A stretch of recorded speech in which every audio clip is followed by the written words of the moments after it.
Sadhguru, welcome to Yale. Thank you. What a delight, what a joy to have you here. You are among friends, and it seems that there are many who know of your work, and there are many who don't. You are a highly educated man, but I'm devoid of education, so you have to…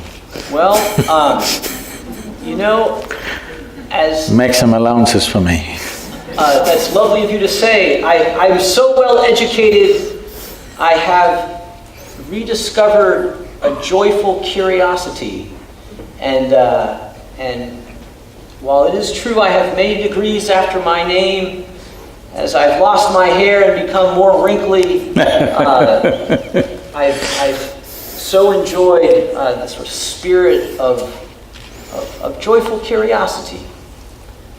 So in the spirit of hospitality, in the spirit of joyful curiosity and coming together across traditions, I would love to hear your thoughts on a number of topics. The one that is near and dear to my heart as an educator and as a physician and a pastor is this area of wellness and burnout. Physicians today, a big study came out, 54% of physicians in America meet criteria for burnout. And nurses are in the same boat. And you're here at a medical school, and we're looking for answers, and we're looking for hope.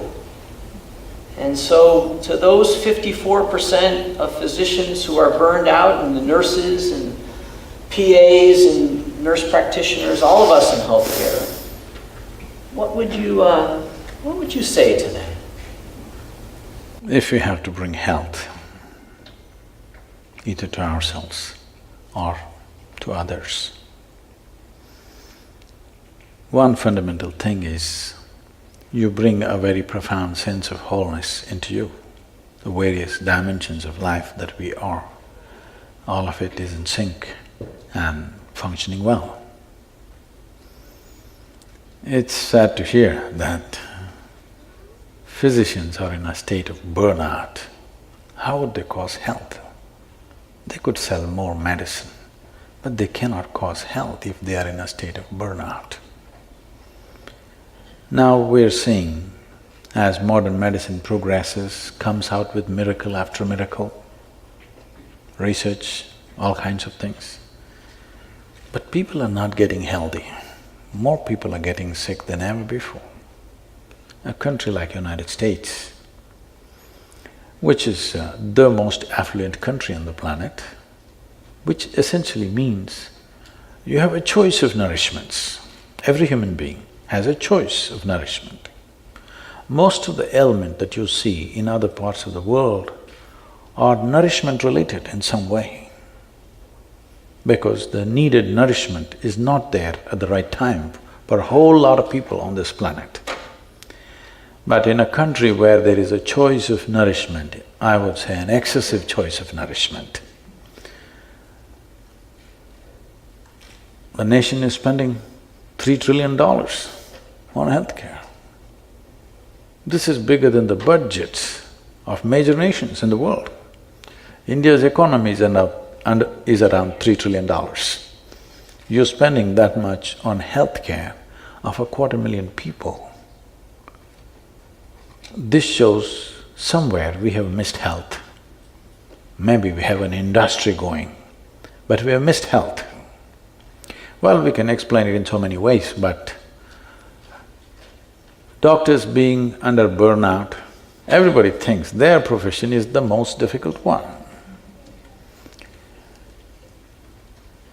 If any individual human being is creating something that they really care for, there would be never any kind of burnout. Myself and a whole lot of people around me, we are 7 days of the week, 20 hours a day, 365 days. This is our schedule. You will not see me burned out. Maybe sometimes I'll get physically exhausted. Maybe I'll die of exhaustion one day, but definitely not of burnout or boredom. Those two things will never happen to me. Why I'm saying this is, the fundamental reason why this is happening is particularly the physicians, because there are various kinds of professions. But particularly when people go to a doctor, in some way they're placing their life in his hands. So when somebody is willing to place their life in your hands, you must treat it as a sacred duty. It's not just a job, it's not just a business. It is when somebody is willing to place their life in your hands, I'm telling you, even people who live with you, your own wife and children or husband is not willing to place their life in your hands completely.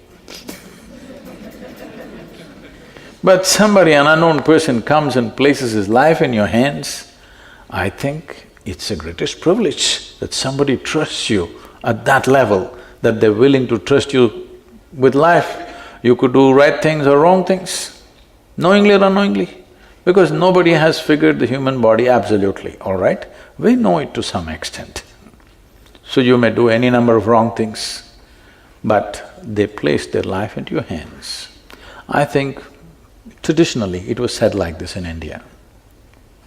In any given society, if education, medicine and spiritual process, if it gets commercialized, that society will go down the drain. I think we are doing this to the entire modern world. All three are becoming commercialized. There is nothing wrong with commerce. Commerce is a transaction of give and take. You give me this, I'll give you that.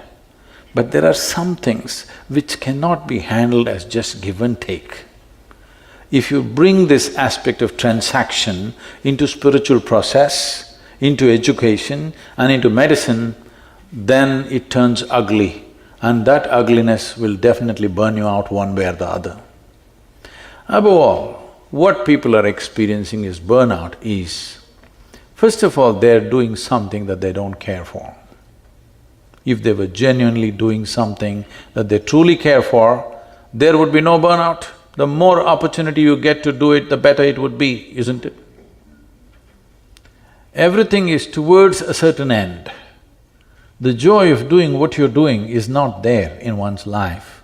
This is not just for any one profession, it's for all professions, but particularly in a profession like this, where it's a question of life and death for somebody else. When it's a question of life and death for the person who is sitting in front of you, it can't be a transaction for you. Well, there is a business end to everything, because to make anything sustainable, there has to be a business end to it.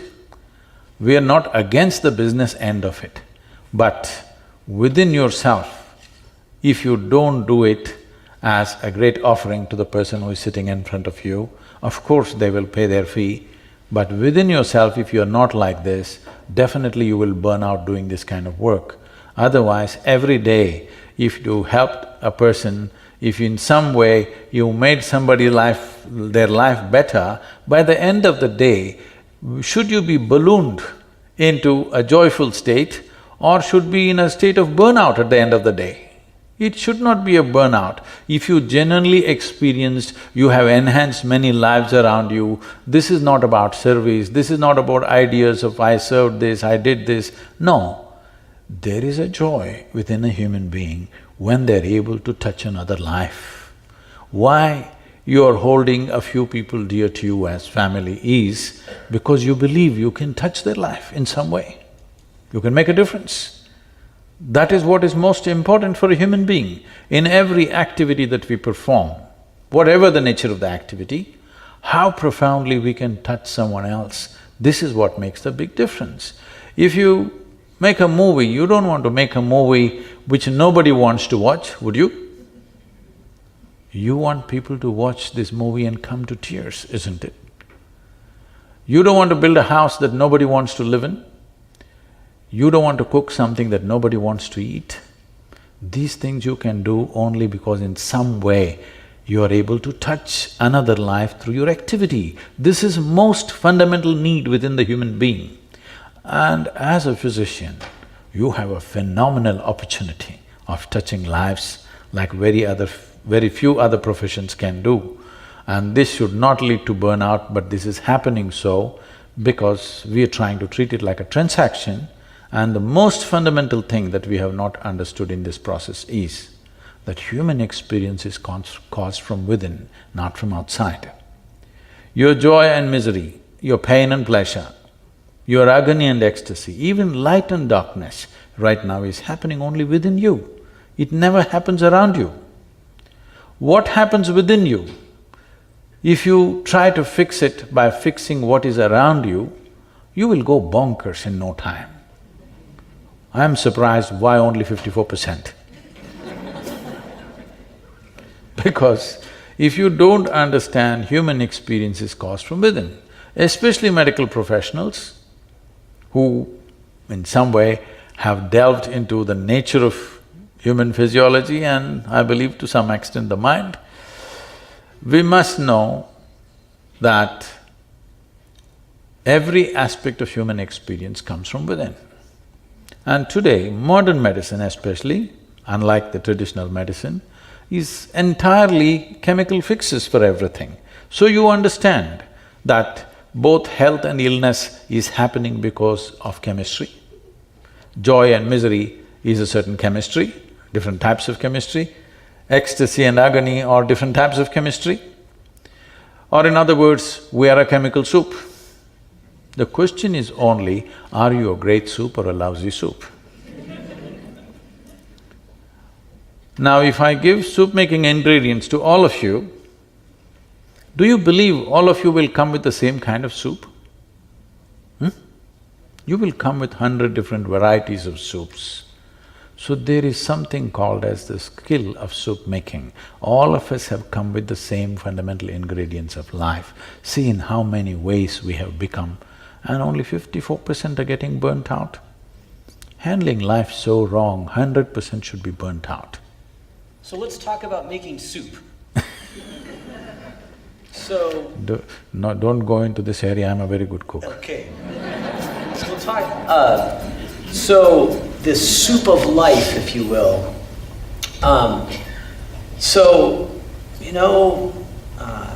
Tonight there is a nurse or a physician who has come home and they told a family member that their loved one just died.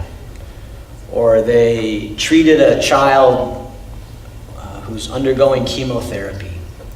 Or they were in a clinic where they're taking care of someone who, doesn't have enough insurance to cover that medication. And so those good folks have come home and their spirits are broken. And they love what they do. I think burned out physicians love what they do. They do. And I like that metaphor of soup. What can we do? And so, what can we do? What can that nurse, that physician assistant, that doc, what… Saturday morning comes around, they wake up, what should they do? I can teach you a way of making your chemistry into a blissful chemistry. That means you're blissful by your own nature, not because of something that happened around you. This is exactly what I'm saying. What this question implies is, what happens around you determines what happens within you. The significance of being human is this, that what happens within me, I can create around me. If what happens around me makes me, I am still in animal nature. A human being means I do all the same things that the animal does, but I can do all of it consciously. That is the big part of being human. Well, you're born like any other creature, you grow up, You eat, you sleep, maybe you reproduce and you die one day. This is what every creature does. This is what you and me do. But we can do it consciously, which includes your thought, your emotion, everything. To put this very simply, it amazes me that people are 20, 30, 50, 60 years of age, they still do not know how to handle their thought and how to handle their emotion. This is a huge disability in the world. If you don't know how to use your hands, would you call that a disability? If you don't know how to manage your thought, how to manage your emotion, is it not a disability? Just because everybody is in the same condition, it does not become normal. So essentially, you have made a choice of dealing with people who are sick or dying. It is a choice. And it is a privilege that those who are unwell, being unwell means you are no more 100% on your feet. You need somebody's help. Such people and those who are dying in some way, they're willing to trust you and put their life into your hands. It's a great privilege. Well, in this, there are many things to do, as you gave examples that you have to convey something unpleasant to somebody. Sometimes you're not able to treat them because either you have no time or they have no money or whatever. These are there. I'm not questioning this. But the most important aspect of this is, if you want to bring well-being to somebody, you must know how to be well, isn't it? Otherwise, how would you do it, I'm asking? How would you create well-being to someone when you do not know how to be well? What this implies is, if I have to be well, the world has to be perfect. Well, you're not going to be well. Because even if you're just two people in the family, not everything happens the way you think it should happen, isn't it? Hello? You can tell me, it's okay. Even if you're just two people, not everything will ever happen to you 100% the way you want it. 51%, if it's happening your way, you have the controlling stake. Anything more if you expect, you'll have a divorce. Yes. So, outside will never happen 100% the way you want it. Or in other words, if you expect the outside to be 100% the way you want it, you're just not equipped to live here in this world. Yes or no? If you're expecting the external situations to go 100% my way, obviously I'm not equipped to live in this world. You know, we are a volunteer organization, over 4,000 full-time volunteers, over 3 million part-time volunteers. Every day somebody is coming up to me and says, Sadhguru, I can't take her anymore, I can't take it. This person, I can't work with this person. This man is like this woman is like that. I tell them, see, this is the kind of people that exist in the world. If you think what you're doing is very significant, you got to work with these people, however they are. If you want to work with ideal people, you must go to heaven and today.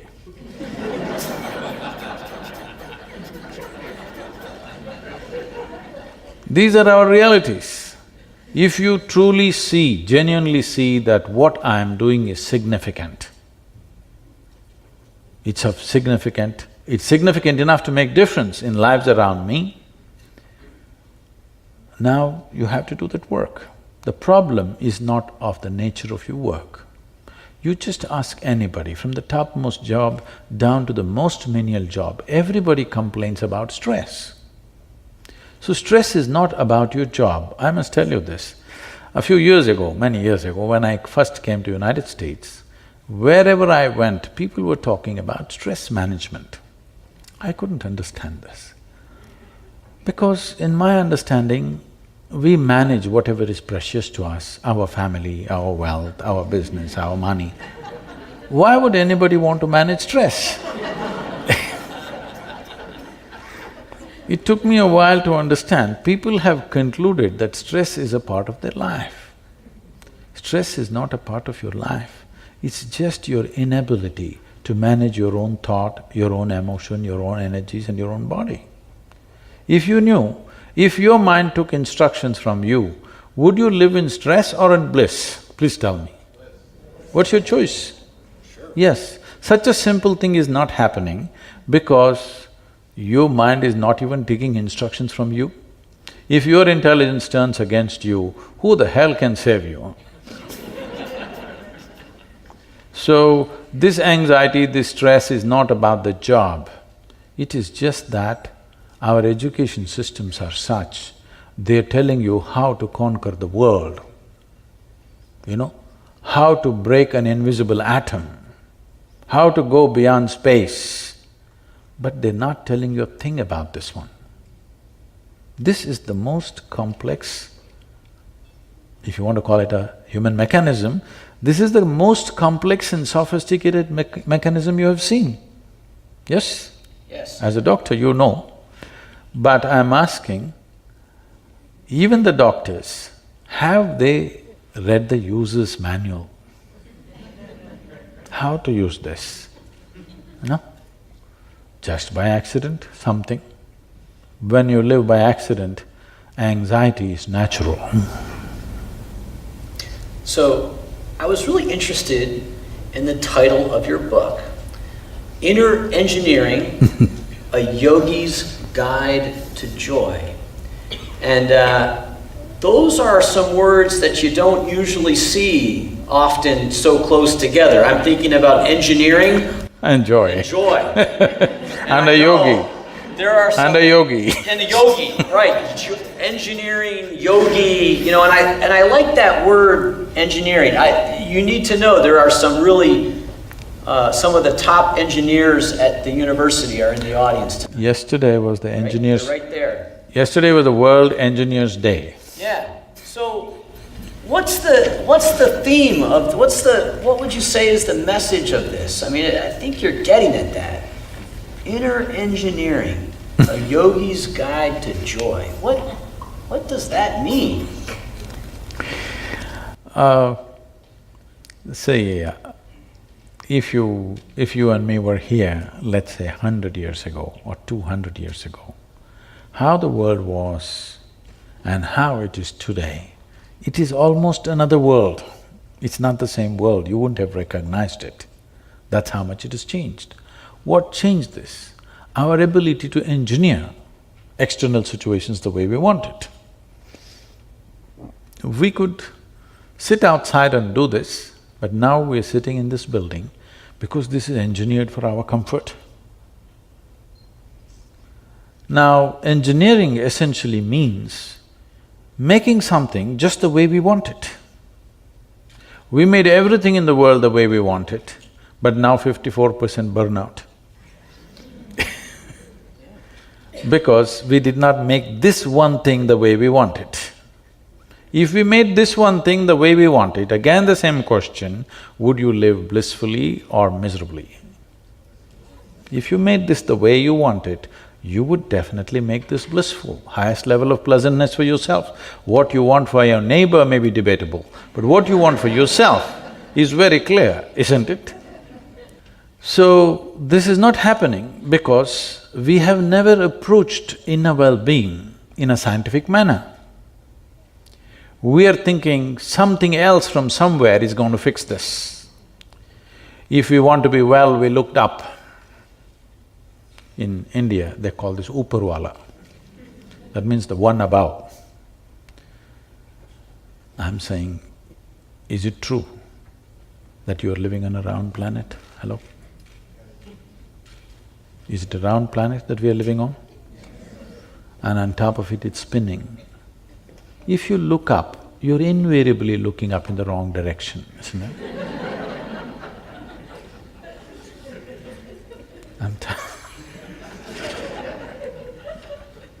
You must go to Australia to look up the right way.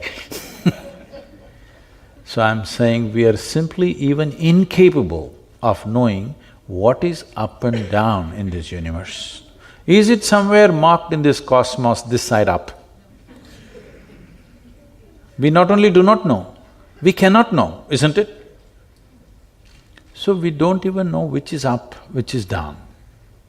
We do not know what is forward, what is backward. We really do not know what is east, what is west. For convenience, we made up things.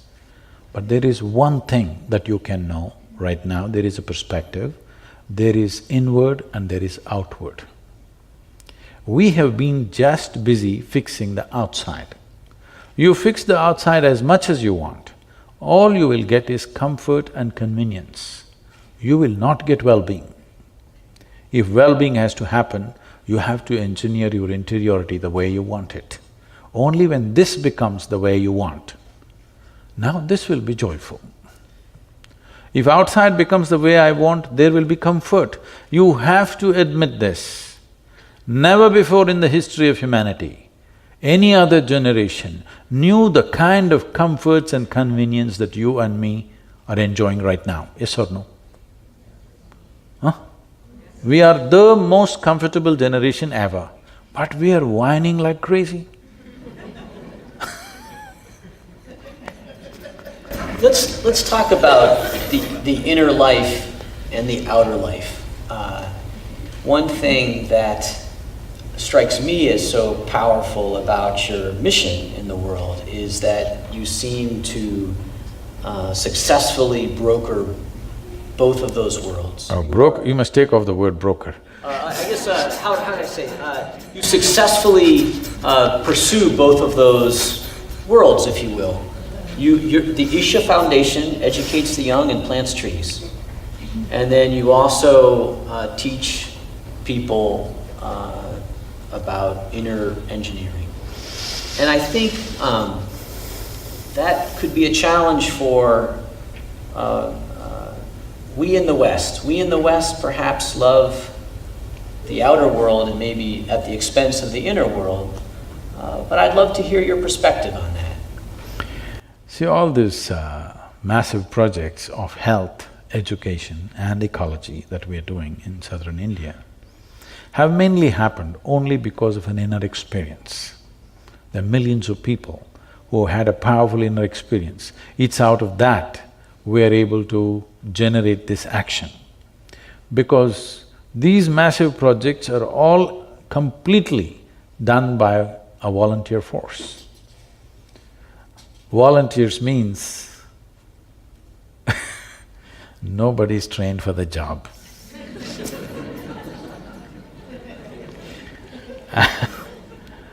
And you cannot fire them for inefficiency because they're volunteers.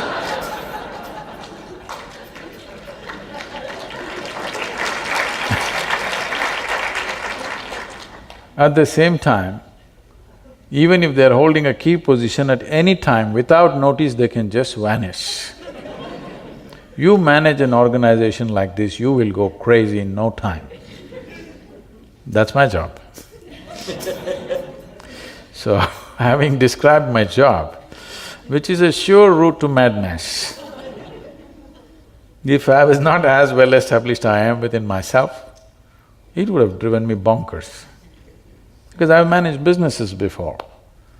And at that time, I used to wield my authority on people to get things going. And the main thing was, they were on my… I was doing the payment for them. That was the main control. Now I don't make any payment for anybody, everybody is not paid, nobody is paid. In fact, they spend their own money and come and do everything. To keep them going is essentially the inner engineering, because there is a powerful experience within which drives them to do all this work. It is unfortunate that people always trying to divide the world. We must understand this, that the very basic nature of human intellect is this. Human intellect, you know, all of you, the sharper it is, the better it is, isn't it so? You should agree with me. The sharper it is, the better it is, I think. Intellect. Oh. I actually want to talk about being a prophet. Well, don't go that far. Let's We're finish going. the project. Let's go there. So, because one of the things about sort of being mindful of the inner life… You cannot be mindful of the inner life. Now you talked about being a prophet, now I can say no. So I don't think… I wouldn't say you're a prophet, I'm talking about the Judeo-Christian tradition of prophecy. So in the Hebrew Bible, in the Old Testament, there is the role of those who speak truth to power, who speak out against injustice, who sacrifice themselves for a cause because of injustice. And there, in that narrative, there is anger and there is rage. And there are significant groups of people in the world, in our country, who have due cause to be angry about the world. The refugee, the ethnic minority, the poor. And one thing about inner engineering and sort of finding peace within oneself, the other side of that coin is, you know what, is there ever a time to be angry, to march, to be enraged at the injustice of the world? What would you say to that?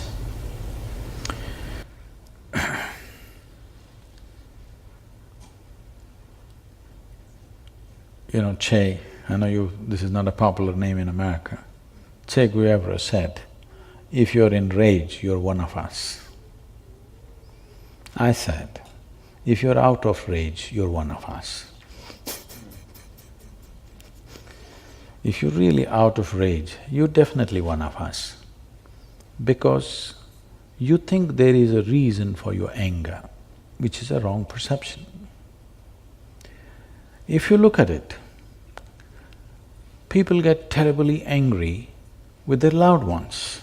There's a whole lot of violence within the homes because they get terribly angry with their loved ones, somebody that they're living with, and they have a good reason to get angry because she did not cook the breakfast properly, or the dog peed where it's not supposed to pee.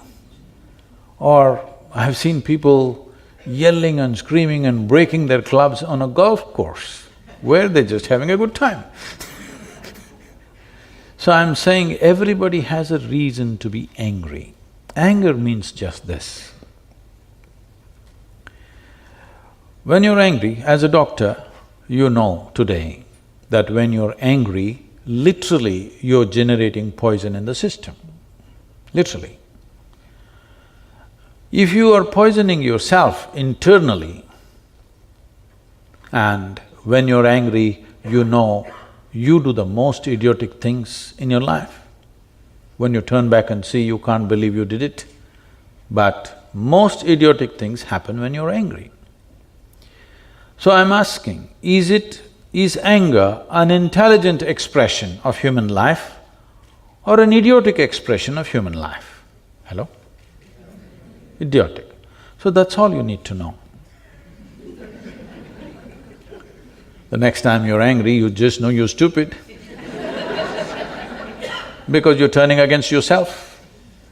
But I will tell you, the reason why this anger has been eulogized is, in a moment of anger, some people who were sleeping all their life propelled themselves into action, and that action produced some results.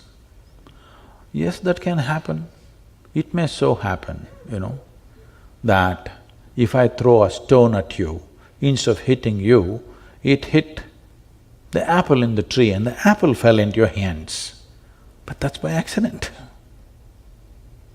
Generally, if I throw a stone, your head will crack. That's what is supposed to happen. Yes? So I got angry and something got done. So I think anger is a great way of doing things. So when you're angry, you yell and fume at somebody. I'm asking all of you, How many of you enjoy being yelled at and fumed by somebody else, whether it's your boss or your husband or your wife or your parents or anybody? You really thoroughly enjoyed this. Hello? Did you? No. And what makes you think somebody else enjoys it? They endure you, they don't enjoy you. And when they're done, they're done. So, it doesn't matter whether the anger happened to a man that you call as a prophet, because we have a way of eulogizing everything with which we have a distance of time. Suddenly, anything which is over 1,000 years becomes sacred in most people's mind, but whatever is happening right now, however great it is, they don't have the intelligence to recognize this. People are saying the past things are great simply because everybody else is saying it, not because they truly recognize. But we are coming to a time, if you don't do it, your children will do this. That is, a time is coming in the world where unless it makes sense, it doesn't matter from what source it comes from. Even if God comes and speaks here, the next generation will reject it unless it makes sense to them. This is a good development because instead of authority being the truth, truth is becoming the authority. It's a good way to go. But once this happens, questions are going to rise, all kinds of questions. With all due respect to every religious tradition on the planet, I come from a land which has immense traditions, unbelievable. Most people in the world, most Indians are not even conscious of this. How many traditions, how many ways are there in that land? When Mark Twain came to India, he said, anything that can ever be done either by man or God has been done in this land, because the exploration is so incredible. But with all due respect to all of them, I say this, that if you raise three fundamental questions, 90% of the scriptural knowledge on the planet will collapse. I'm sorry, but this is the truth. If you ask three pertinent questions, you will see 90% of the scriptural knowledge on the planet will just collapse, it can't stand scrutiny. So what are the three questions? You are not a scripture, so why should I? Oh no, you said ask three questions. Yes, the fundamental questions. If you ask, simply, the fundamental thing is this: you don't know where you came from, you don't know where you will go. You can believe. If we work hard enough on you, we can make you believe anything. You must know this. I was just talking to a group of people in Nashville, Tennessee, where our center is. I was just telling them a joke. In the joke, I referred to God as Him. Immediately a few ladies stood up and said, "Do you believe God is a man?" I said, "Whoa, whoa, whoa, I know what I've gotten into, you know." I said, "I was just telling you a joke." He said, "It doesn't matter, you said Him." Now this is a debate in America, is God a man or a woman? I think this time in the election they're trying to settle that issue.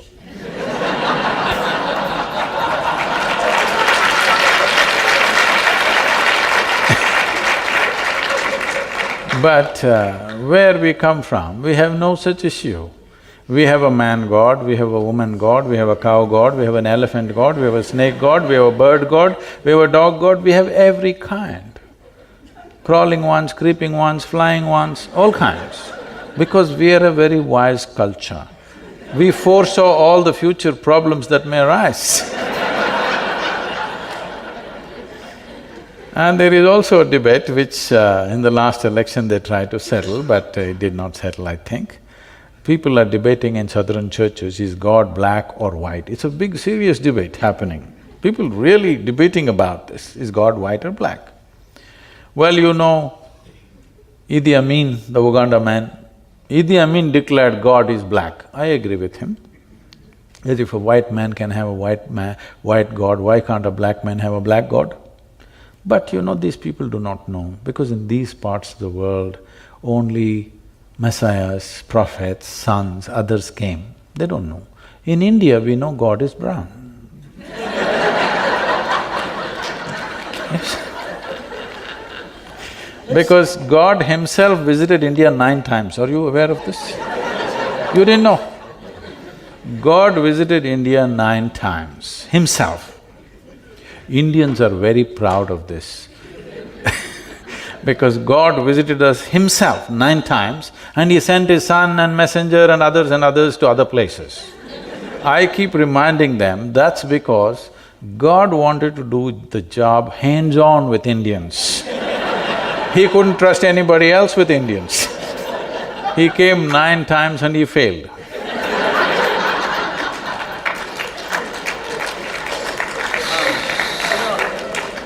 Let's talk about it. No, coming to belief, I'm saying we can make people believe anything if you work upon them from their childhood. Anything, believe me. You just have to work hard enough and make them believe this, that, everything. Belief gives you a confidence without clarity. Confidence without clarity is a disaster on this planet. There is no substitute for clarity. There is no substitute for clarity. But if you have confidence, you can just do something, just like that. Sometimes it works.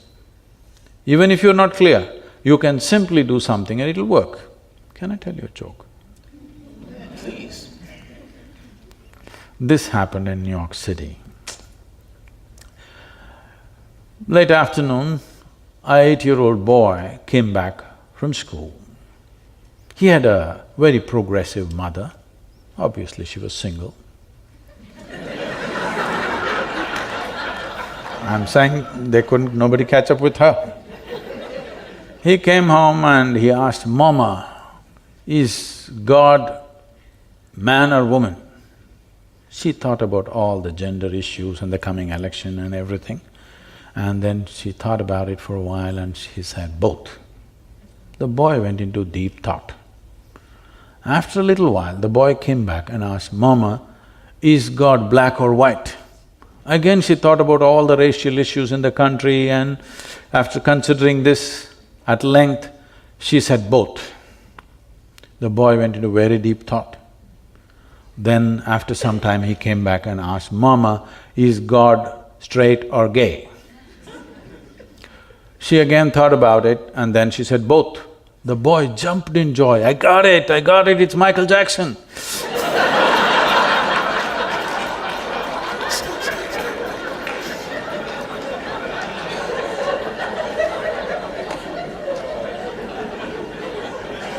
So how we arrived at our belief has cultural backing. Every culture has made up their own stuff. But I'm asking, do we genuinely know where we came from and where we're going? If you're so clear where you're going, that is for an appointment with the Creator, I don't think you should postpone the appointment. You must take it today, isn't it? But that's not true. If death is next moment, you don't want to go. If you are so sure, only that fanatic who blows himself up seems to be sure. Everybody else has a doubt, isn't it? Every working intelligence has a doubt, yes or no?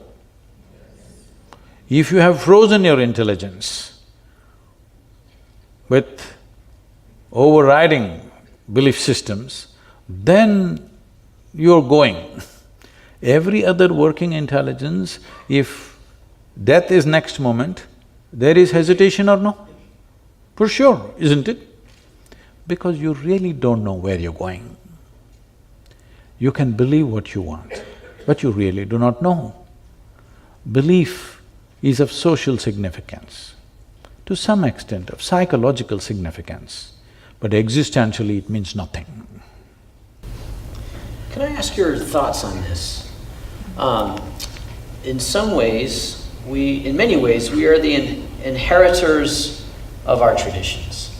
and they do influence us and shape us. Is there a positive role for the traditions from whence we come? For example, if I'm going to try to inner engineer my inner life and try to get some direction and meaning and faith and hope and values, I can't do it alone. And there are rich traditions, Hindu traditions, Judeo-Christian traditions, Muslim traditions that give some context, some meaning, some structure upon which to anchor my life. What do you think about that? Do we throw away all the traditions and inner engineer our lives, or can we use these traditions? As you said, to anchor our lives, now that is the decision that every human being has to make. Do you want to be anchored or do you want to set sail? That is a decision that everybody has to make. If you're looking for confidence, if you're looking for stability, then you have to anchor yourself to something. If you're looking to go far, then anchoring will not help. Traditions, all traditions, with all due respect to all of them, particularly traditions that are coming from India and also elsewhere. I'm not in any way an expert to make a comment on the traditions that you're talking about, but essentially tradition means this. What somebody did yesterday is today's culture and tradition. What you do today is tomorrow's culture and tradition. I'm asking you, how much of what we're doing today in this world and in this country is consciously cultured? But all the rubbish that we do will become tomorrow's culture and tradition of this land, isn't it so? Hello? I'm saying, do you believe that people who lived here 1,000 years ago were such superhuman beings, they did everything perfectly and you're doing everything wrong? It's not so. They were also just people like you. We have a way of elogizing everything with which we have a certain distance of time. But are they of no value? Not true. There are a whole lot of things that we as human beings simply know today, which is thanks to the traditions in which we have grown up. We cannot say no. But if you want to know this life, which is myself, no tradition is… Tradition can inspire you, tradition can put you in a direction, tradition cannot take you there because this has to happen now to you, only then it's a living reality for you. Otherwise you will read in a book and believe it. But how do you know this works? I'm saying it should work. People ask me, Sadhguru, how do we know whether we have met a real teacher or a guru or not? I just tell them, look at his face, whether it's worked for him, what he's talking. Has it worked for him? That's all the question. If it's worked for him, it doesn't matter what it is, you must go with him because it's worked for him. If it's not worked for him, what is the point? Dead tradition. So one of the traditions here in a medical school, in a Western medical school, is the tradition of the evidence. Show me. And this tradition, which is only really maybe 200 or 300 years old, the randomized controlled trial, the cohort study, all of that, and it's good. You know, that's how we've gotten cures for, pneumonia and drugs to help alleviate pain. It's all been done through this pursuit of the evidence. And also I'm a pastor, and I fully embrace the life of the Spirit and the truth that we find in our faith traditions. And I love that tradition. But I do recognize a tension, if you will, between the truth that we discover in the lab and the truth that we discover in our spirit. And I love that tension. I think that's a great way to live in a way, that sort of loving, joyful pursuit that is both the truth that I see around me and the love that grows in my heart. But I do recognize the tension. What is your perception of that? So when we talk about the evidence-based approach, it is not a tradition. When it happened, when the Renaissance happened, it was breaking of all traditions. Till then, because it was written in a book, because a certain authority was espousing it, we said, this is it. When medical science evolved from Jenner to others, the fundamental thing was they broke all tradition. So now if that is becoming a tradition, I'm very sorry, because this was an exploration. An exploration cannot be traditional. An exploration means you're constantly trying to step into new terrain. That's what an exploration is. But if that has become traditional, then we are treading the same track and thinking it's exploration. This evidence-based approach has done wonders to many, many things, no question. But this entire process is dependent upon the human intellect. This is what we were just coming to, but we went off a little bit.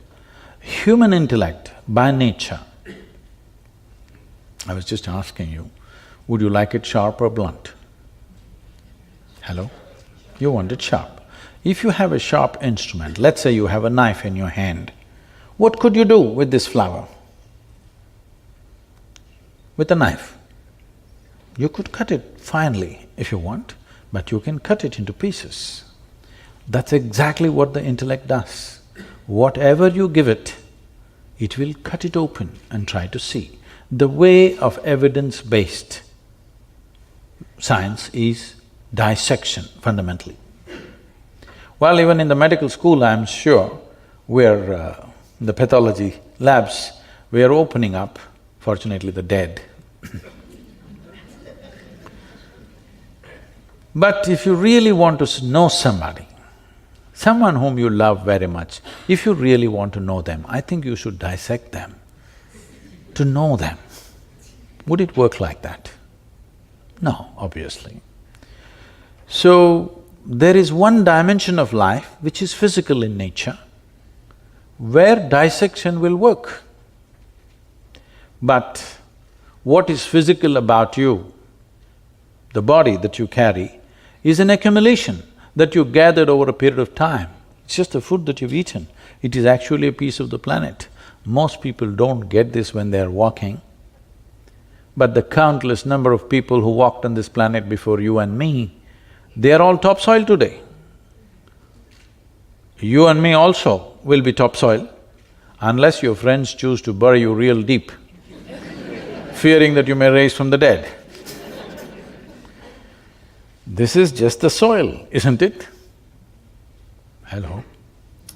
This is just the soil that you walk upon. So this is an accumulation.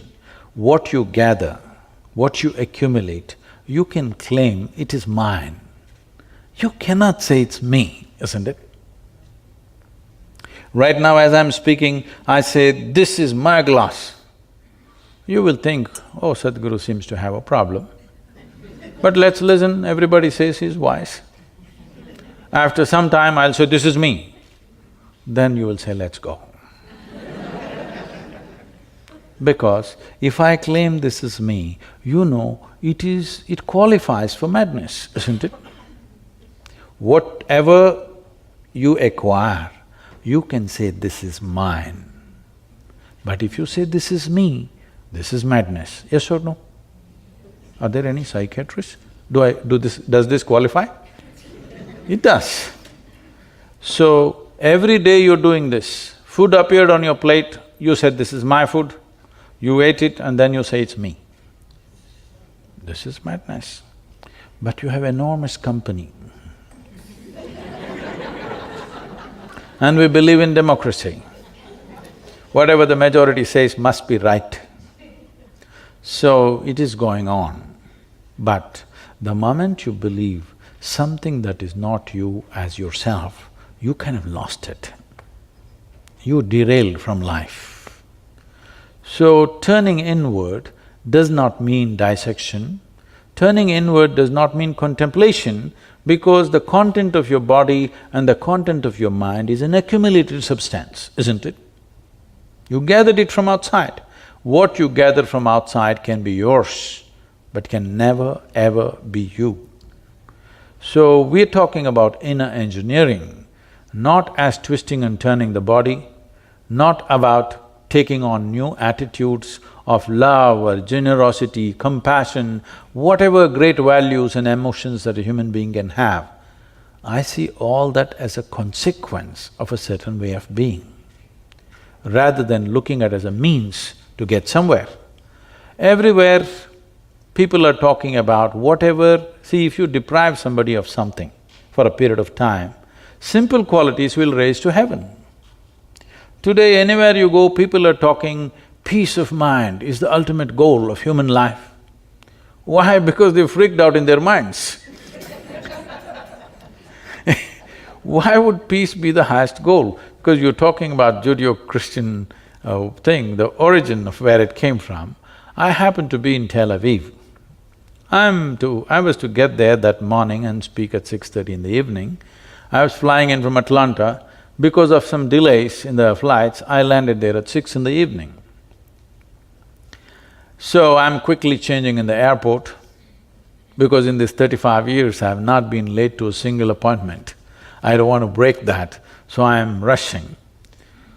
And I'm famished, because I'm traveling an American airline and there's nothing edible on the plane.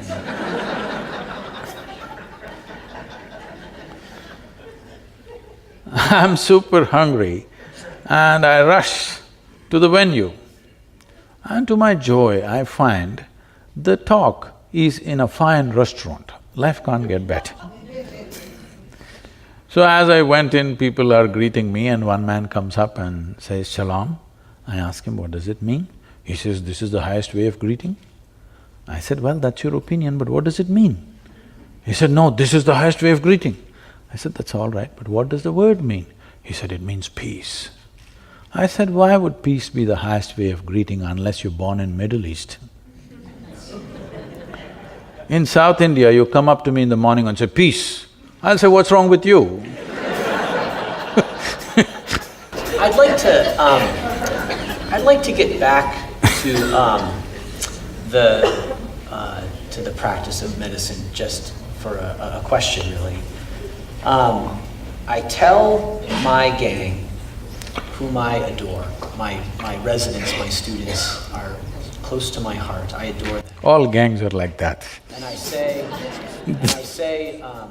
medicine is easy. Medicine is easy, but healing is hard.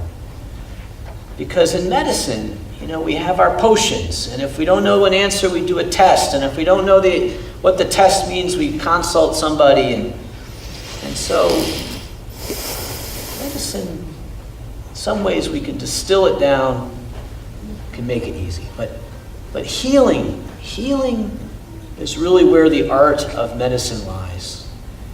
And healing is where the spirit and the love and the suffering and the treatments and the surgery, that's where it all comes together. How would you propose that we adopt a healing attitude? How do we bring the spirit of healing into the experience of the bedside? Please, all of you, don't be offended by what I say, but you must look at this properly.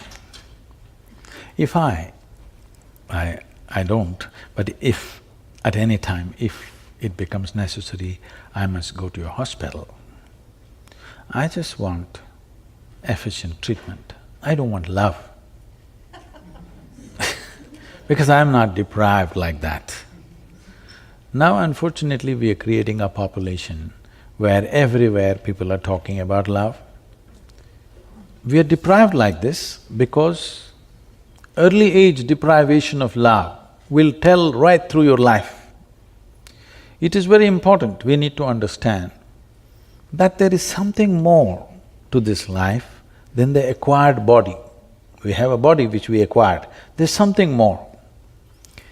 There is a whole tradition in India, unfortunately, it's rapidly vanishing because of variety of changes that are happening in the society.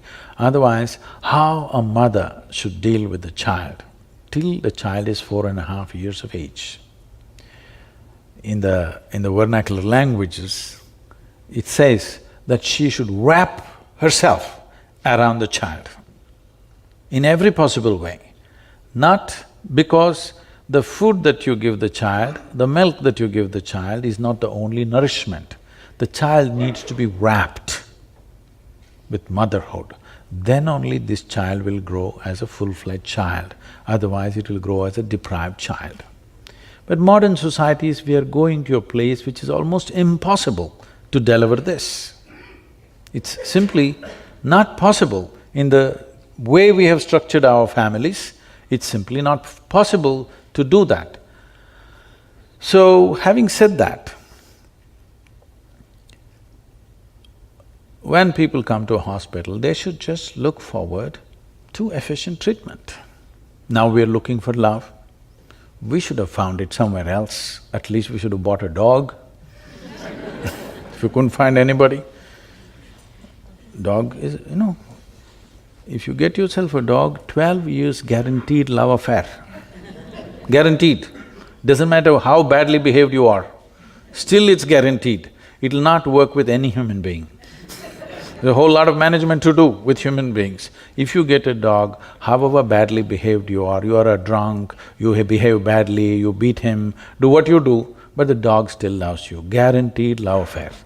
So, those of you who are looking for love wherever you go, dog is a good solution. When you go to a hospital, you don't expect your doctor to love you, just do what he has to do. So that is fascinating because I think patients come to their doctor. This is the unfortunate reality, that's what I'm saying. Yeah, People come to a hospital and looking for love. Wrong place. So when I was a medical student, I was the pastor of a church here in town. And I would write my sermons on hospital notepaper. This was before EMRs. So I'm writing my sermon at the nurse's station. And my attending physician came up to me and he said, "Doolittle, the physicians are the priests of today." And I said, "What? What do you mean? That's offensive." I wasn't sure. Was he joking? Was he serious? And he was serious in the sense that people come to their doctor and they have pain. And maybe it's back pain, maybe it's pain in their heart, and I think people come to their physician and they look for absolution, acceptance, forgiveness. They look to feel well again. And perhaps the critique of modern medicine is that we are trained to give a pill. But people want more, and it's interesting that you bring this up, that in modern medicine, the expectation should be efficient care, safe care. And that's what we're trying to do too. But I do think there is a healing. It's a world that maybe the world is becoming more secular, and they don't know where to turn, and so people look to their healthcare provider for all of it. What do you think? Say, it's not about being secular or non-secular. A whole lot of human beings are feeling lonely. Yes. Right from their childhood, they have suffered loneliness. For a variety of reasons, changes have happened in family structure, changes have happened in the social structure, the communities of the past have broken, so there is a certain loneliness where even if they go to their car mechanic, they want to be loud. You must go to your physician just the way you went to your car mechanic, somebody who knows how to fix the car. That's important. Whether he loves you or not is not your business. But when you talk about healing, there's another dimension. We're preparing people like this, I'm bringing up hundreds of people. where we have identified in the yogic culture, in the yogic science, the fundamental life energy manifests itself in 5 different ways, 5 fundamental ways.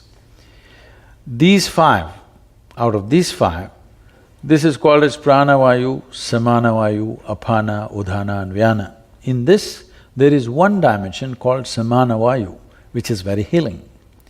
So, before we introduce any kind of medical knowledge to a person, we put them on very serious inner work to generate a certain level of samanavayu, where a physician develops such a level of vitality, if he walks into the room, everything should light up. This is very important. Physicians are walking into the patient's room with a grave face. Grave is one thing that you should not point at when somebody is sick. Grave is one thing that you don't show a patient. A physician should generate such a level of vitality and life and healthfulness about themselves, anything they touch will get better naturally, not because of love, not because of compassion.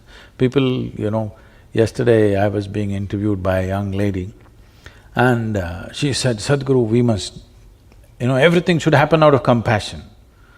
I asked her, are you married? She said, yes, my husband is waiting in the reception. I said, suppose when you go there after this interview, you realize that your husband married you on a compassionate basis. Would you like it? She said, no. Then why do you want it for me? I don't need it too. So, can I ask you, so for the Isha Foundation, with the thousands of full-time volunteers and the millions of part-time volunteers, why do you think they come? Tools of transformation. The tools are subjective in nature. See, right now, we as human beings are dominating this world only because of our ability to use tools. Otherwise, a pack of dogs would take care of you. Forget about the tigers and the lions, poor tigers and poor lions who need to be saved right now. Only because of our ability to use tools, isn't it? And all the tools that we developed are… Now, as a doctor, maybe you're using a microscope. We have a microscope only because our ability to see, to enhance that we have a scope.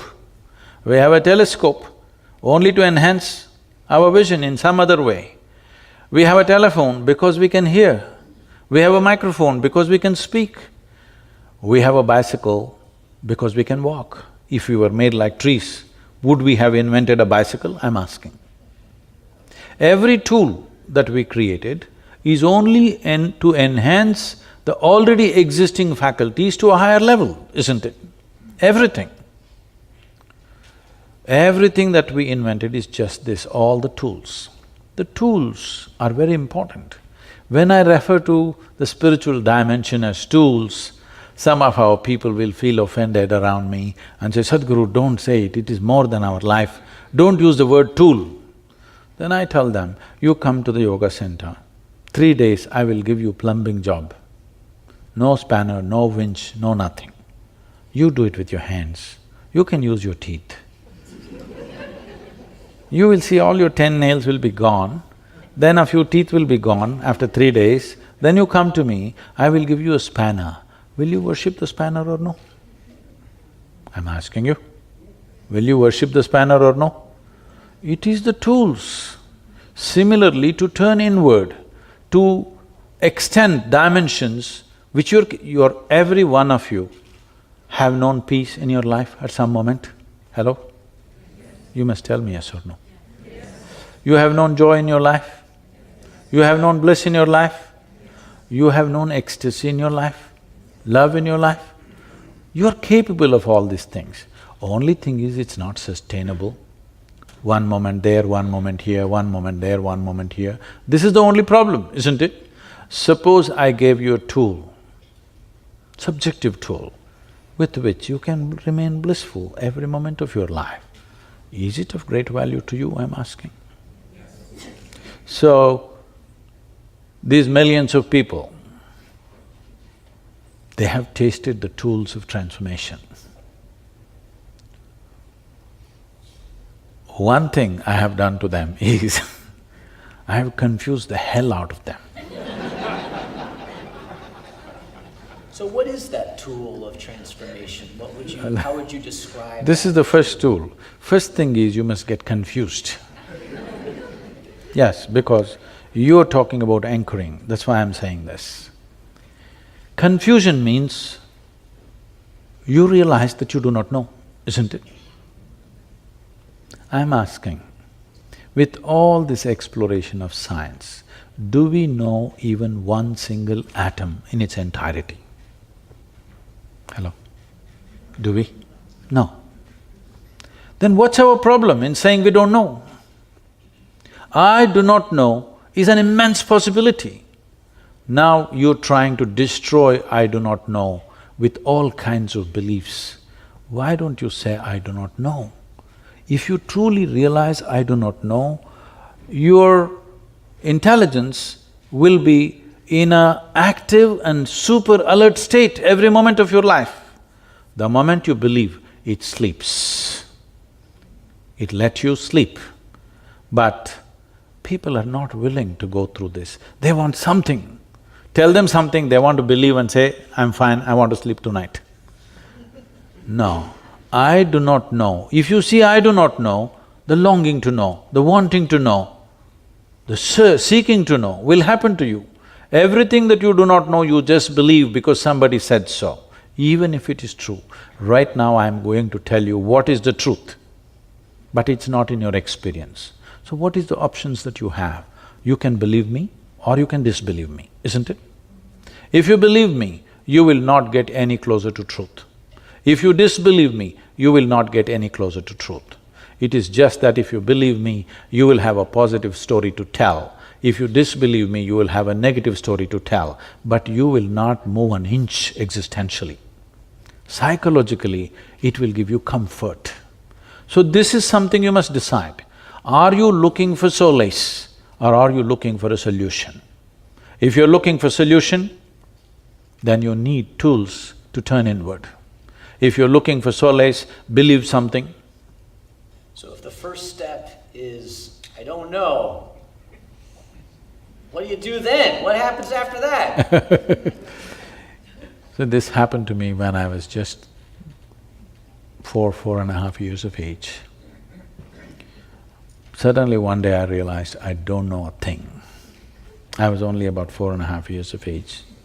If somebody gave me a glass of water, I would just sit like this for 3-4 hours at a stretch, because I wouldn't know what is water. I'm telling you, even today you don't know what is water.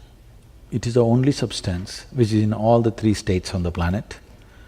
2/3 of your body is water, 2/3 of the planet is water, but you don't know what it is.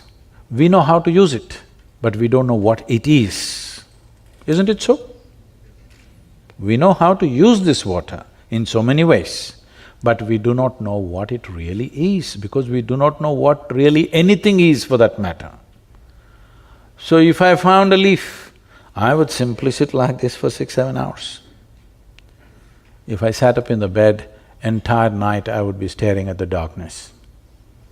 My dear father, who's a physician, started thinking I need psychiatric evaluation. He started saying, this boy has lost it. He's just staring at something all the time. My problem is, I look at this and I don't know this. I'm not able to shift my attention to that. I'm just looking here still. He thought he could educate me. He tried. So there is a rule, strict rule in the house. Between 7 in the evening till 9 dinner time, you, all the children, 4 of us siblings, we have to sit and read some textbook. I open my textbook like this. I find a little speck on the paper. I just look at the paper. This speck keeps me engaged for 2 hours. I sit like this, absolutely total attention, without reading a word. I went through school like this. I was very consistent. I always got 6 zeros in every test. So if it's not shalom or compassion or love, it is just life. it's just is It's that what just you say life. The meaning of the No, meaning, no. your purpose of life is life. What would you say? The purpose of life is life itself. Yeah. Life itself is a large enough phenomena, it doesn't need another meaning. Only because human beings have not experienced life. They are just a bundle of thoughts, emotions, ideas, opinions, identities and prejudices. Because of this, they are looking for a meaning because their psychological scape has overshadowed the existential life that they are. Right now, all that they're experiencing is a minimalistic mind, not life. If you look at life, what is the nature of life? As you sit here, we are breathing, for sure. Hello? Those who are not will need medical attention. We're breathing. Breathing means, in some way, this life is in communication with the entire atmosphere. In fact, this green, Project Green Hands of planting trees, the entire movement was instigated like this by me. I took a bunch of people, about 3,000 to 4,000 people came, I said, all of you should come. They came, I arranged a meeting in a village. There was a big tree, a rain tree, 3, 4 trees were there, large trees. But I arranged the meeting around 11 o'clock in the hot sun in southern India. So I stood there and I am speaking to them. They're all sitting like this. Slowly, as the sun gets hotter, they're just wilting away. And I'm speaking and speaking something, telling them stories. And I'm watching how they're just wilting away. See, walking in the sun is one thing. If you simply sit there, it'll just burn you down. They're just thinking, what's happened to Sadhguru? He's become like this, heartless. Yes. Then, after about an hour and a half, when they're really going down, then I say, get up all of you. And then I walk them under the shade of the tree. You know what a tree is only if you sit in the sun, in hot sun, for an hour and a half too, then walk under the tree, it feels like paradise. They all, I made them sit down and said, see, what you exhale, the trees are inhaling. What the trees exhale, you are inhaling. Look at this, one part of your lung is hanging out there. And I created a process with which they could experience this. They just sat there like this with tears in their eyes. And that is it, Project Green Hands, 27 million trees they've planted. Yeah, now nice. You can't stop them. Nice. They're planting and planting because now they see it's a part of them. Is it not true that you exist here as a part of everything else? It is just that it's a privilege. Though you are a speck in the universe, less than a speck, still we are given an intellect, we have given senses of perception, we can experience this like an individual. But in reality, if you observe yourself, you cannot exist by yourself even for a nanosecond, isn't it? The entire universe is supporting you. So the only way life can happen is an inclusive way. So yoga means just this. The word yoga means union. Union means the boundaries of what is inward and outward, you took it away. There is no such thing as you and the other. If you sit here, we can do an experiment actually. I don't know if time allows. If you sit here and suppose for one moment you experienced all these people here as a part of yourself, like you experience the 5 fingers of your hand. How is that possible? Well, what is this body today? Yesterday it was not your body, isn't it? It was food. Today it's become body. So something that is not you became you. How? Right now there is water, this is not you. If I drink it, does it become me? Definitely does. So what is it that I have done? I included it into the boundaries of my sensations. What is within my boundaries of sensation, I experience as myself. What is outside of my boundaries of sensation is not me. Now, the yogic system, we developed a way that if you keep your energies in a certain level of exuberance, now you will see your sensory body will expand. If your sensory body became as large as this hall and you experienced all these people as yourself, after that, do I have to tell you, love them, don't hate them, don't kill them, don't harm them, be compassionate? Would teachings be necessary for you? If you experience something as a part of yourself, after that, you don't need any morality, you don't need any ethic, you don't need any values. What is you will always handle it right. What is you, it is of the highest concern to you. If you experienced everyone and everything as yourself, this is what yoga means. If one is in such a state of union, then you call him a yogi. If you turn and twist your body and hang upside down, you are not a yogi, you are just doing circus. Yes, unfortunately, people think by turning and twisting they're doing yoga. No, yoga means you sat here, you experience the entire universe as yourself, not as a hallucination, but as a living experience. Not in the firmament of your mind, but existentially, you know this is you. Now, you don't need any policy, you don't need any morality, you don't need any scripture, you don't need any guidance from anywhere. You will conduct this sensibly to the best of your intelligence and capability, and that's all a human being can do. Sadhguru.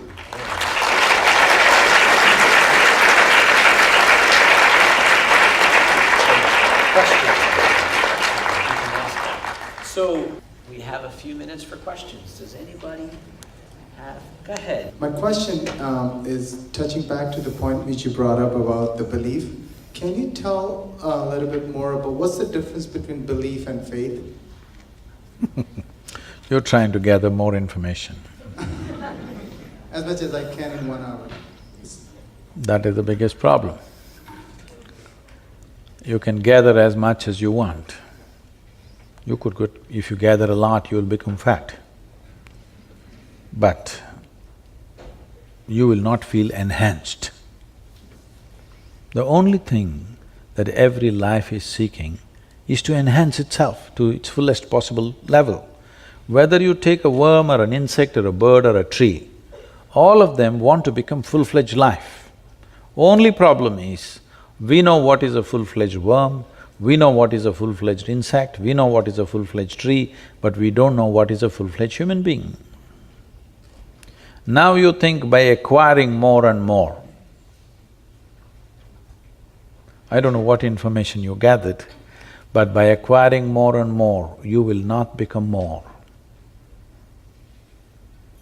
It has not happened, isn't it? People thought by acquiring money, by acquiring wealth, by acquiring knowledge, they will become more. They have not become more, they're still hankering for the same things. So, by acquiring more information, you will not become enhanced. It is just that if you approach information sensibly, you will become more hungry. If you approach information as a way of projecting yourself as better than somebody else, then you will think you have attained to something. This is what happens by acquiring information. Only in comparison it's valuable. If you have certain level of information, you need somebody around you who doesn't know it for you to be looking smart. Yes. Today it's become a fashion. Before they go to a dinner party, they will Google out that galaxy Z67, how many million light years is it? So when you go to a dinner party, just like that casually you throw around, you know the galaxy Z67, it is you know how many light years, this many light years. Who the hell cares? Because we don't even know in our experience what is a light year. It is only a mathematical calculation. It is not really anybody's experience. There is no human being on this planet, past or present, who's ever experienced a light year. There's no such thing. It is only a mathematic calculation to somehow come to terms with the immeasurable dimensions of the existence.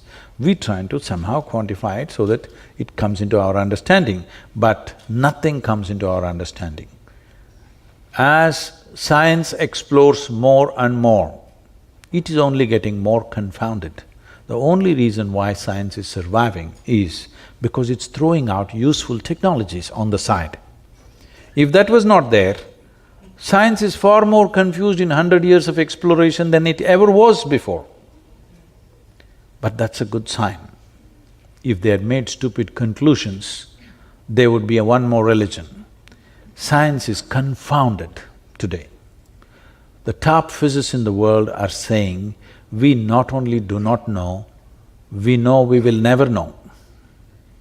This is a good sign, because this means your intelligence will remain on an explorative mode all the time, on an active mode, not in a sleep mode. So when the top scientists declare we will not know, it is not a hopeless situation, it is a great situation that people have come to this, that they understand if you go through physical means, it doesn't matter how much you explore, it'll go on endlessly. How much information you have, you will not get any better, you will get only more burdened by this. Things will happen on the side, technologies will come, iPhone will become 7, 8, 12, all right? But still, the way you talk to people is not going to change. What you say will not change. Your relationships will not change. Technology can go through the ceiling, but nothing of you will be enhanced. So, more information is not going to help. All I want you to take, the takeaway for you, because you want to take away something. The takeaway for you is, if you truly, genuinely, it's not simply a thought, allow this to sink into you in the next few days, that if you pay attention to anything, a leaf, a flower, water, people, dog, animals, anything, if you pay enough attention to anything around you, even the closest people around you, if you pay enough attention to them, you will see you don't know a damn thing about anything. On the surface, you seem to know everything, but if you pay sufficient attention, you don't know a thing about anything. Knowledge is a very limited sphere of life. Ignorance is boundless. Enjoy that. So, in the spirit of boundless ignorance, does anyone else have any questions? Let's see, there's a lot. Maybe someone… She has the microphone, hey, yeah. You got the mic, go ahead. Hello. Thank you very much for a wonderful lecture, and you definitely very smart man. My question is… That's the worst insult anybody has thrown at me. He started by saying he doesn't know anything. That was his whole… Maybe this is the main sign of a smart person. So my question is that you mentioned before that just a belief without clarity is not a good thing. And I am absolutely impressed by amount of volunteers, like millions of the volunteers. I cannot even imagine how many people come for learning and not volunteering, so it's a lot. Do you think they are all driven by clarity and search for clarity? Or they believe that once they will do in the engineering, they will work on the process of gaining joy, and eventually they will have a positive story with you, or the positive story as you mentioned before. Thank you.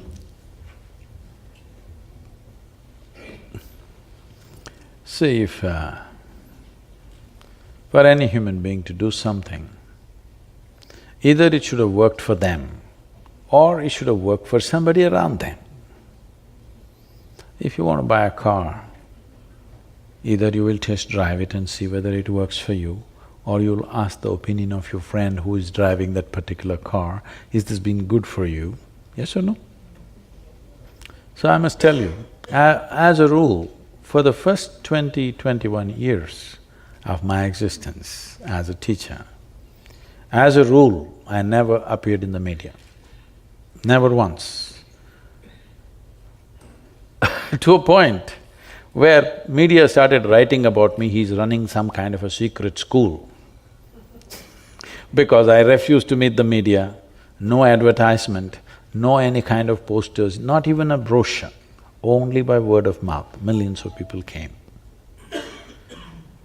Because once it works for somebody, they wanted to work for their family, their friends and things, that's how it happened. In the last 15 years or 16 years now, 15 actually, from 2001, is when you have heard about me all over because we're making a lot of noise in the last 15 years. Because these projects which we started as small endeavors in the local area caught on so well and they became such major projects of planting trees, education, health.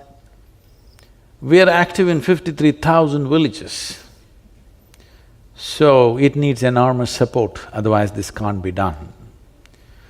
For a non-religious movement which doesn't offer any miracles like this, never before, as I know in the last 200, 300 years, never before a spiritual movement has caught on this kind of following, where no ticket to heaven, no miracles, no any kind of stuff, only thing I'm telling them is badgering them that you are the source of all your troubles.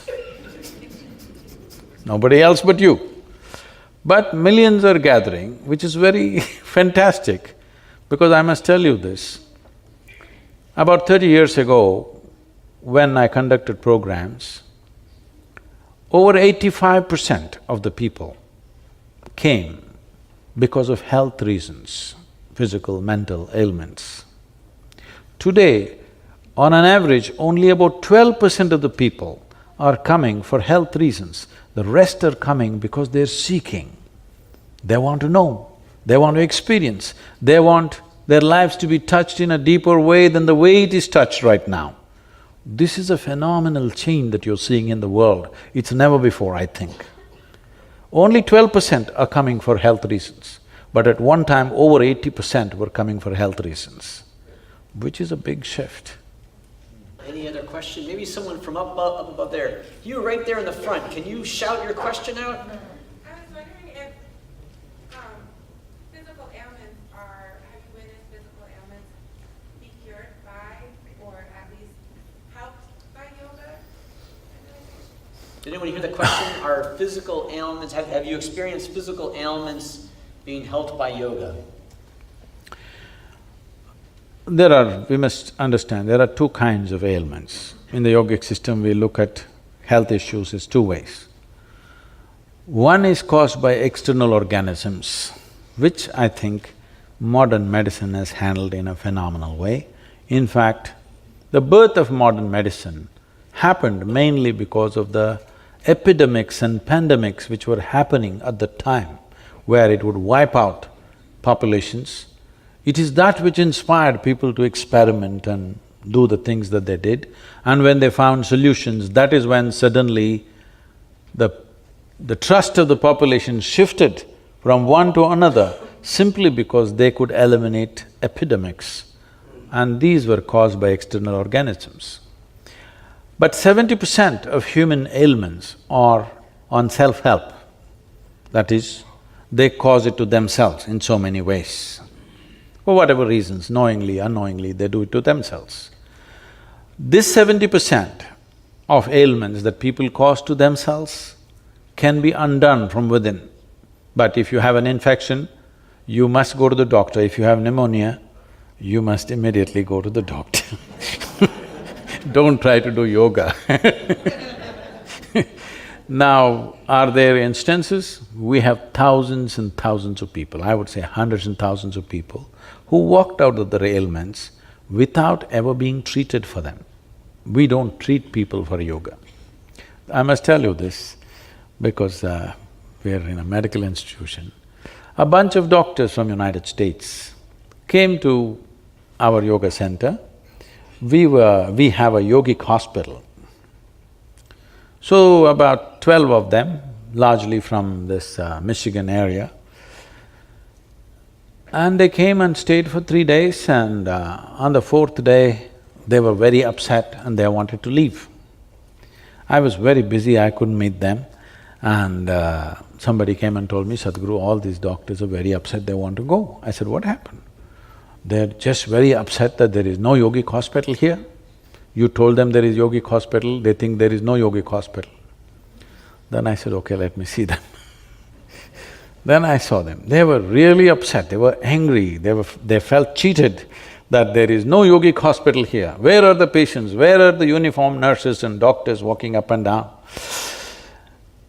I said, see, at that time, on that day, maybe there were over 70 patients. But I thought, I'll put them to good use, and I was making them work in the gardens.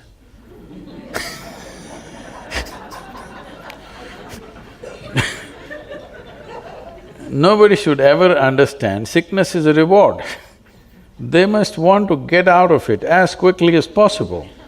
Right now, we're treating patients in such a way, people would want to be sick whenever they want attention. Not just that, one important part of the yogic treatment is what is called as bhuta shuddhi. This means sinking and purifying the elements within you.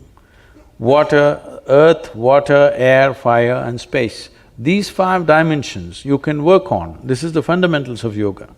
So one of the most important thing is, I want them barefoot, with open hands, to work in the garden, to just get in touch with the earth, be outside, get in touch with the air, water, earth. Half the ailments are gone. Treatment is there a little bit. Rest is all just connection with the world around, because this is a composite of all these things. You remove yourself and keep yourself in a completely alien atmosphere where you're not in touch. You're 4 inches above the ground all the time. You will lose contact with what makes your life. It's the very soil which you're carrying as your body. Is it not important that it needs to be touched with its origins? No, you're looking up. No, your life happens from this planet. There are other dimensions to it, of course, but physical health and the physical nature around you are very closely related. If you don't connect them, health is an accident for most people. Today I see America probably has the highest incidence of allergies. Is that so? Am I right? Very high. This is mainly because they're removed from everything that's natural. They're not in touch with anything that is natural, everything is tampered with. Those who are living in the open, even in America, I'm sure they have no allergy, they have no issue of any kind, they're doing fine. I think the homeless people are the most healthy people in the end. They're enduring all kinds of, variations in weather and still managing pretty well without healthcare. We probably have time for one more question. In the back, right there. Shout it out. How to seek for internal peace? How to? How to look for internal peace? Whoa, you just came in? I'm sorry, was that internal peace or eternal peace? Internal. Internal peace. Okay. Now,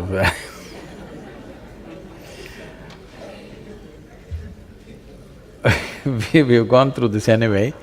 Whether it's peace or happiness or joy or love or whatever, it can only be internal, it can't be external. Now, there are many ways to address this, but one simple way is just this. You just have to learn where the keyboard is for this big computer of your mind. Right now, you don't know where the keyboard is, you're punching it somehow, something works. No, if you know where the keyboard is, you would type out the right things, isn't it? Fundamentally, it's just that your mind is not taking instructions from you. Don't ask for peace. Don't ask for joy. Don't ask for love. Just you have to understand the mechanics of how this body and this mind works. And then you cause whatever you want. If you like turmoil, cause it. If you want love, cause it. If you want hate, cause it, that's up to you. But I trust you that if you are capable of causing pleasantness or unpleasantness within you, you will choose the highest form of pleasantness for yourself. I trust you on that one. Now that, it started with this 54% of doctors suffering, which is unfortunate. Doctors, all said and done, are rendering a very key aspect of service to any given society. It's very important that they are well. I would like to make this offering that the doctors who are interested in this, we would like to offer them the tools of inner engineering so that they go out as truly healthy, joyful, life which is full of vitality, that their very presence is an inspiration for health for everybody who comes in touch with them. This must happen. Otherwise, what are we talking about health? We're talking medicine. Medicine is a business. Health is an aspiration for every human being. If this fundamental aspiration is not fulfilled, you cannot lead a human being to any other aspiration. Right now there is some trouble in your body, I will talk about enlightenment. Are you interested, I'm asking? No. Your back is aching, I will talk enlightenment, you're not interested. Will my backache go? That's the only question, isn't it? Because body has this power. Unless you keep your body in such a way that you don't know whether it is here or not. This is what yoga means, that your body becomes like breeze. If you sit here, you don't know whether your body is here or not. Otherwise, if you sit here for 1.5 hours, your body says, I must go to the bathroom, your body says, I must drink, your body says, I must do something, because it is in a state of compulsive needs. If you bring it to ease on all levels, you will not know whether body is here or not. If you are in such a state, you are not even conscious whether it's here or not. You have no gender issues, you don't care whether you're a man or a woman right now. Yes? It should not matter, I'm saying. There are only two places where your gender should matter, bathrooms and bedrooms. Nowhere else. And some people even debate that, right? Which you go to which bathroom, doesn't matter which bathroom, so just the bedroom. Everything is under debate. But I'm saying, to move the body from compulsive needs to a place where it is like a stepping stone, not an impediment for your life. Right now, the compulsiveness of the body is making people do all kinds of things in the world. People are not able to raise to a place where they can do something other than the compulsive things that every other creature does, simply because they have not kept their body as it should be kept. This body can be upgraded to a place where it will function like an antenna which will download the cosmos. Even if that doesn't happen to you right now, the physicians of the world, at least they must become an embodiment of health and vitality. This must happen. Whatever is needed from our end, we're willing to do for Ale and you, sir, do little. Thank you so much. And I am Dr. Do Nothing. So thank everybody, let's thank Sadhguru for his visit with us. Thank you so much, what a great joy, wonderful to have you.